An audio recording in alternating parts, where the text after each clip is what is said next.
Et afin de vérifier qu'elle accomplit cette tâche, notre comte se permit une petite incartade à l'étiquette, en se glissant dans les appartements de la jeune favorite, puis sous son lit. Pour un officier, le voici à un poste bien hasardeux.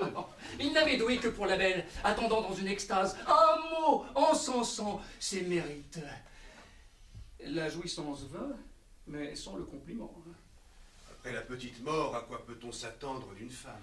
Pire, elle tint des propos fort déplaisants sur lui.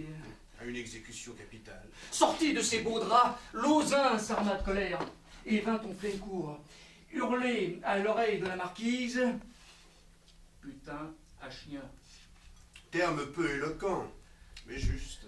Ces injures à l'encontre de la belle Athénaïs l'ont définitivement perdue. La Montespan s'est donc vengée. Ah oui, mais à quel prix? Son mari l'a conspuée. Pour si peu, il aurait dû être fier de sa femme.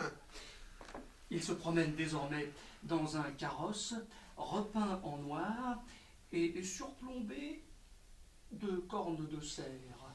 Bienvenue dans la grande confrérie des cornards. Ah, cependant, il l'aime toujours. On dit qu'il a même enterré dans un petit cercueil son amour pour son épouse. Toute cette tragédie pour les frasques d'un monarque obnubilé par le con dans tous ses états. Ouais, il faut bien contenter sa majesté. Comment voulez-vous qu'il fasse avec une épouse aussi laide et qui ne lui parle que l'espagnol? Doit-il en oublier ses devoirs? La reine ne lui en donne même plus l'occasion.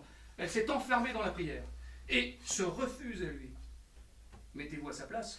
J'aimerais, monsieur, j'aimerais. Et là où je suis, je me contenterais bien de baiser la plus laide. Qu'il en fasse autant et qu'il assume ses responsabilités. Il le fait, mais avec d'autres.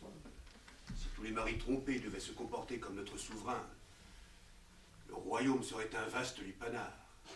Mais il l'est, monsieur, il l'est.